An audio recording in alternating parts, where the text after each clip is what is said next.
Bismillahirrahmanirrahim. Assalamu alaikum dear student. Today we are discussing chapter number 10 mechanics book class BSc first. Exercise chapter number 10 question number 4. A shell goes on contact with the ground and pieces from it fly in all direction with speed all up to 80 feet per second.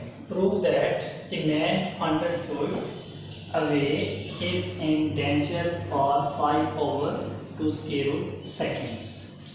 इस question में आपने ये prove करना है कि एक man 100 feet away is in danger for 5/2 seconds. ये diagram यहाँ पे देखें, हमारे पास हमने सपोज किया है let the shell burst at point O. Suppose किया है कि हमारे पास शेल जो है वो पॉइंट ओ पे on the ground at point O on the ground and man at point A. और पॉइंट ए पे हमारे पास एक मैन है जो कि 100 foot away according to given question 100 foot as velocity is equal to 80 feet. Given velocity 80 feet per second, range 100 foot means हमारे पास distance from shell to man is 100 is equal to range of the projectile. We have to prove that a man 100 foot away is in danger for 5/2 second. ये बात आपने prove करनी है कि हमारे पास a man 100 foot away is in danger for 5/2 second. Let r be the range and t be the time of flight. Then we know that r is equal to v naught का square sin 2 alpha over g. According to range के हवाले से हमारे पास ये formula है, time के हवाले से हमारे पास फार्मूला है t is equal to 2v naught sin alpha over g. इसको हमने इक्वेशन 1 का नाम दे दिया और इसको इक्वेशन 2 का नाम दे दिए. Put r is equal to 100, v naught is equal to 80, g is equal to 32 in equation 1 we get 100. Equation number 1 हमारे पास ये है, यहाँ पे r की वैल्यूज हमने पुट की है 100, यहाँ पे वेलोसिटी 80, स्केल एज इट आ जाएगा sin 2 अल्फा, g जो है वो हमारे पास 32 in equation 1 we get ये रिजल्ट आ जाएगा. यहाँ से आप इसकी कैलकुलेशन करेंगे. 32 को हमने 80 स्केल का पहले स्केल ओपन किया 6400, 32 को इसके साथ कैंसिल कर दें 200 को डिवाइड कर दें 1/2. sin 2 alpha is equal to 1/2. sin inverse 1/2 is equal to 30 degree and 150 degree. sin inverse 1/2 की सेम रिजल्ट आता है अकॉर्डिंग टू 30 डिग्री पे और 150 डिग्री पे. 2 को डिवाइड करते हैं 30 पे डिवाइड करेंगे 15, 150 पे डिवाइड करेंगे 75. ये आपके पास अल्फा जो है वो हमारे पास 15 डिग्री भी आ गया है और 75 डिग्री भी आ गया है, क्योंकि हमारे पास यहाँ पे जो एंगल ऑफ द प्रोजेक्टाइल होता है उसको हम अल्फा से रिप्रेजेंट करते हैं. अल्फा यहाँ पे हमारे पास 2 टाइम आ गया है कि 15 डिग्री है और 75 डिग्री है. Put v is equal to 80, alpha is equal to 75, g is equal to 32 and 2. Second equation के अंदर आपने पुट करना है t की जगह हमारे पास t फाइंड करना है, v की जगह वेलोसिटी गिवन है 80 है, g हमारे पास 32 है, अल्फा आप कैलकुलेट कर चुके हैं, 75 यहाँ पे पुट कर दें. इसको कैलकुलेशन करें, हमारे पास 2 को इसके साथ कैंसिल कर दें 16 को 80 के साथ कैंसिल करें 5 into sin 75 डिग्री. t1 का नाम दे दिया इसको. इसी तरीके से यहाँ पे हमारे पास v नॉट अल्फा 15 डिग्री आ जाएगा, g एसिड आ जाएगा 32 and 2 we get t2 is equal to values put किए इक्वेशन 2 के अंदर, तो यहाँ पे हमारे पास रिजल्ट क्या आ जाएगा 5 into sin 15 degree. Time of the danger आपने फाइंड करना है क्यों t1 t2 यहाँ पे हमारे पास, क्योंकि ब्रूस्ट के लिहाज से उसने बातें जो की हैं वो एक ऐसे समझे यहाँ पे हमारे पास इसके लिहाज से हमारे पास जो एंगल है वो 15 डिग्री बना रहा है और इसके लिहाज से हमारे पास जो एंगल है वो 75. आपने वो डिस्टेंस फाइंड करना है बिटवीन दी बूस्ट, इन दोनों के दरमियान कि डेंजर आपके पास कब होगा. शायद जब बूस्ट होएगा आदमी को परेशान कब होगा डेंजर. टाइम ऑफ डेंजर हमारे पास हो जाएगा T1 माइनस T2, सब्ट्रैक्ट कर देंगे 575 degree minus 5 into sine 15 degree, 5 यहाँ से कॉमन आ जाएगा। यहाँ पे आपने फार्मूला अप्लाई करना है sine P minus sine Q के लिहाज से, sine P minus sine Q is equal to 2 cos P plus Q over 2 sine P minus Q over 2। According to chapter number 10 first year book में आपने पढ़ा होगा sine P minus sine Q is equal to 2 cos P plus Q over 2 sine P minus Q over 2। तो यहाँ से हमारे पास result आ जाएगा 75 प्लस 15 को आपस में ऐड करें तो ये हमारे पास 90, 90 को 2 पे डिवाइड कर दें 45, 75 माइनस 15 60, 60 को 2 पे डिवाइड कर दें 30, साइन 30 डिग्री आ जाएगा। 5 एज इट आ जाएगा, 2 as it, cos 45 1/2 square root के इक्वल होता है, साइन 30 डिग्री पे 1/2 के इक्वल होता है। 2 को 2 से कैंसिल कर दिया 5 over 2 second. Time of dangers according to this क्या आपने प्रूव करना था, ये man 100 foot away is in danger for 5 over 2 square root seconds. तो ये आपने टाइम जो है कैलकुलेट कर लिया है। Dear student, question number 3 हमारे पास है any number of particles are projected from the same point at the same instant in various directions with speed v naught. Prove that at any subsequent time t they will all be on a sphere of radius v naught and determine the motion of the center of this sphere. इसमें आपने दो चीज़ें find करनी है। First part के अंदर कहते हैं prove that any subsequent time T they will all be on sphere of radius v not, यानी कि फर्स्ट पार्ट के अंदर आपने स्फीयर का रेडियस प्रूव करना है, शो करना है v naught t। Second part के अंदर and determine the motion of the centre of sphere, आपने स्फीयर की सेंटर ऑफ स्फीयर यानी कि आपने फाइंड करना है कि वो किस मोशन के साथ मूव कर रहा है sphere. According to given statement of the question as velocity v naught given है हमारे पास, we have to prove that at any subsequent time t they will all be in a sphere of radius v naught t। ये बात हम show करना चाहते हैं कि any subsequent time t के अंदर they will all be in a sphere of radius v naught v, इस sphere का रेडियस जो है वो हमारे पास v naught के इक्वल है। As equation of motion of the projectile or the first equation of motion of projectile x is equal to v naught cos alpha t and y is equal to v naught sin alpha t minus half gt का square, z is equal to 0। z यहाँ पे इस वजह से use कर रहे हैं क्योंकि स्फीयर की बात हो रही है। स्फीयर में हमारे पास x एक्सिस y एक्सिस में z एक्सिस होता है। इन 3 इक्वेशंस को आपने नाम दे दिया है first, second, third. x is equal to v naught cos alpha t, y plus 1/2 gt का स्क्वायर। इस रिजल्ट को आप लेफ्ट हैंड साइड पे लेके आए हैं, प्लस हो गया है v naught sin alpha t as it आ गया है, z is equal to 0। ये हमारे पास 3 इक्वेशंस बन गई हैं। Scaling and adding the above 3 equations, in 3 equations का आपने स्केल भी लेना है और आपस में ऐड कर लेना है। लेफ्ट हैंड साइड को आपस में ऐड करेंगे, राइट हैंड साइड को आपस में ऐड करेंगे। x का स्केल एज इट आ जाएगा plus y plus 1/2 gt whole का स्केल एज इट आ जाएगा प्लस z का scale is equal to right hand side पे आपके पास यहाँ पे रिजल्ट लिखा हुआ है v naught cos alpha t whole का स्केल लिखेंगे यहाँ पे हमारे पास। उसके बाद हमारे पास y v नॉट का scale sin alpha t plus 0 का स्केल, 0 का स्केल 0 ही होता है इस वजह से एज इट लिख दिया। यहाँ से v नॉट का स्केल t का स्केल कॉमन ले लेंगे आप, कॉमन लेने से हमारे पास cos scale alpha plus sin scale alpha as it आ जाएगा।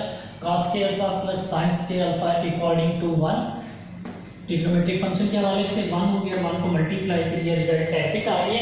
यहाँ से आप x का स्केल x माइनस 0 होल का स्केल लिख सकते हैं, y माइनस दिस होल का scale, because minus minus plus हो जाएगा, प्लस z माइनस 0 होल का स्केल एज इट आ जाएगा। यहाँ से हमारे पास x माइनस 0 होल का scale plus y minus into minus 1/2 gt whole का स्केल होल का स्क्वायर आएगा प्लस z माइनस 0 होल का square is equal to this. ये इक्वेशन नंबर 4 आपने इन 3 इक्वेशंस को आपस में स्क्वायर और ऐड करने से रिजल्ट हासिल किया है। As we know that the general equation of sphere of radius r is given by, ये हमारे पास जनरल इक्वेशन ऑफ स्फीयर की है, x minus x naught whole का square plus y minus y naught whole का square plus z minus z naught whole का square is equal to r का square. ये इक्वेशन हमारे पास जनरल इक्वेशन ऑफ स्फीयर है जिसके अंदर सेंटर जो है वो x naught y naught z naught के इक्वल है और रेडियस ऑफ स्फीयर किसके इक्वल है, r के इक्वल है। Equation 4 is the form of equation 5। Equation 4 और इक्वेशन 5 आपस में सेम है, एक जैसी हैं। By this we know that the particles moves in a sphere of radius v naught t। Because equation number 5 में हमारे पास ये रेडियस है, फिर लाजमी है कि इक्वेशन 4 में v नॉट t आपके पास क्या होगा, रेडियस ऑफ ए स्फीयर होगा। सेकंड पार्ट, ये फर्स्ट पार्ट आपने प्रूव कर दिया कि फर्स्ट पार्ट के अंदर उसने पूछा था कि आपने at any subsequent time t they will all be on A sphere of radius v naught t। यहाँ पे आपने ये बात लिखी थी कि हम शो करना चाहते हैं we have to prove that any subsequent time t they will all be in a sphere of radius v naught t। अब सेकंड पार्ट में उसने पूछा है कि motion of the centre of the sphere, कि स्फीयर की motion जो है वो किस टाइप की है, किस x axis के y axis या z axis के अराउंड है। Now we have to find the motion of the centre of the sphere.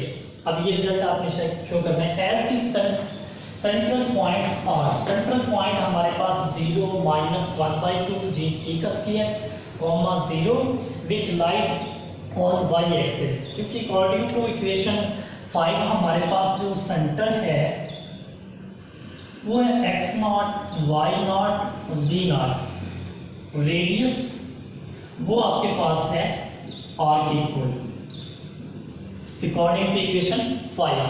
अब यहाँ पे हमारे पास सेंटर जो है x naught y naught z naught radius r, आपके पास जो इक्वेशन नंबर 4 में जो सेंटर है वो 0 माइनस 1/2 gt का square 0।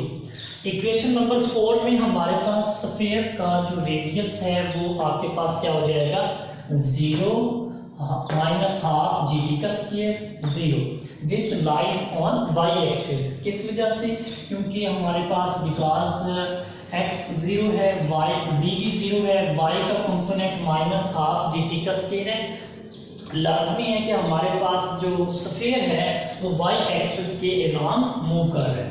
Hence we conclude that sphere moves along y axis।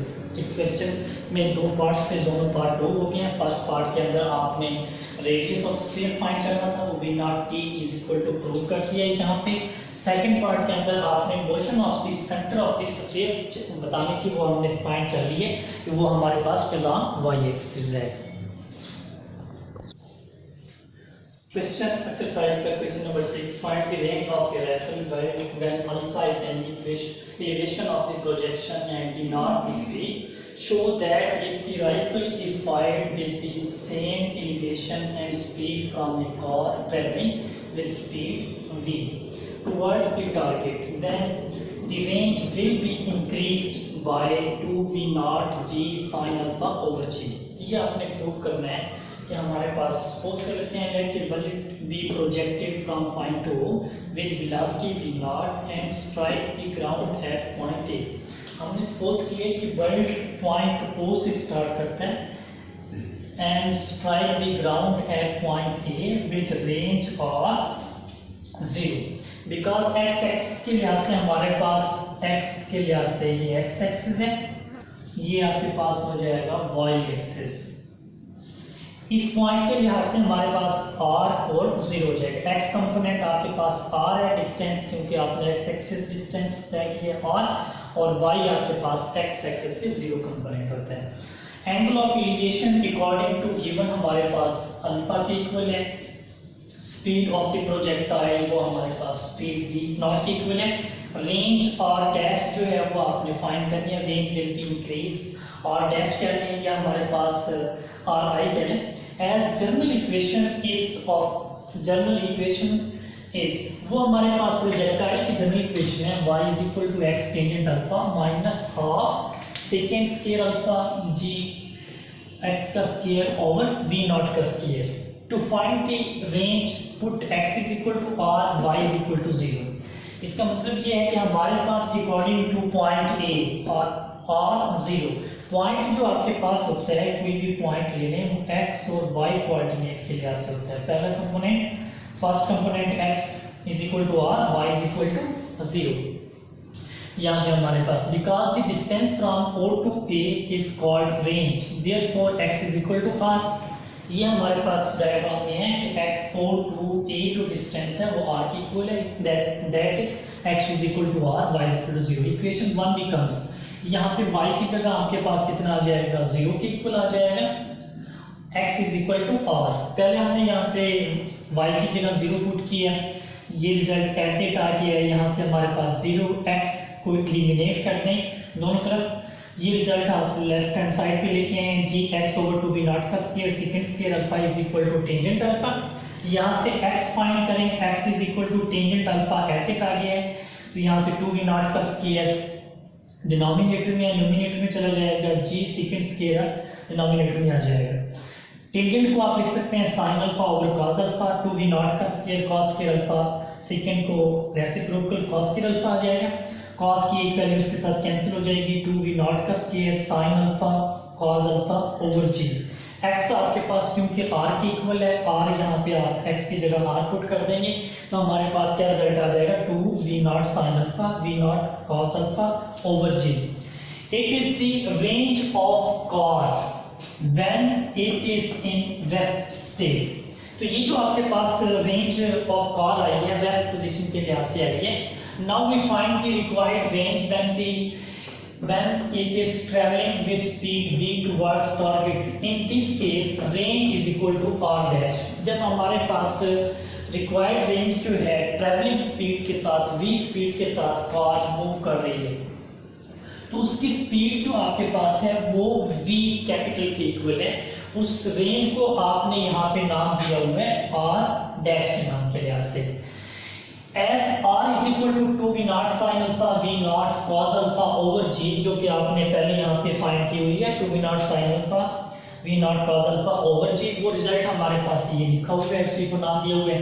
Because the car moves along x axis with speed v, then the x component of range equation increase।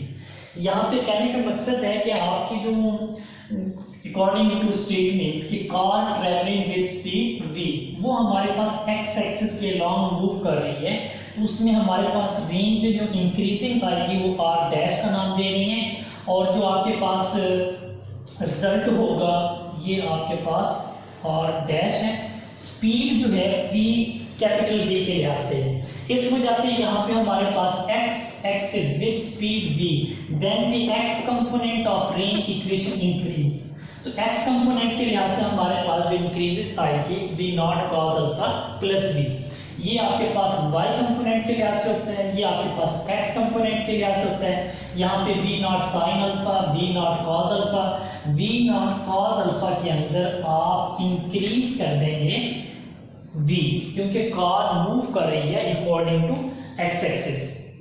As increase in range, वो आपने find करनी है, increase in range उसको r dash minus r find करेंगे by 2 and 3 we get. 2 आपके पास equation ये है, 3 आपके पास ये है, 3 को r डैश का नाम दे दिया है। तो इसके अंदर जो इंक्रीज रेंज को r i से रिप्रेजेंट कर रहे हैं, r i का मतलब है रेंज इंक्रीज कितनी हुई है, r डैश में से r को सब्ट्रैक्ट कर देंगे तो हमारे पास ये रिजल्ट आ जाएगा, ये आपके पास r डैश का रिजल्ट है इक्वेशन नंबर 3 के लिहाज से, ये आपके पास r का रिजल्ट है अकॉर्डिंग टू इक्वेशन 2 के लिहाज से। इन दोनों में से हमारे पास 2v naught sine alpha over g common आ जाएगा, v naught cos alpha plus v minus v naught sine alpha आ जाएगा। v naught cos alpha v naught sine alpha आपस में कैंसिल हो जाएंगे, कैंसिल होने से रिजल्ट जो v है वो इसके साथ मल्टीप्लाई हो जाएगा, 2v not v sign alpha over g which is required range increase. इस क्वेश्चन में आपने फाइंड करना था कि रेंज ऑफ ट्रैवल जो है वो कितनी इंक्रीज हो गई है अकॉर्डिंग टू कॉल।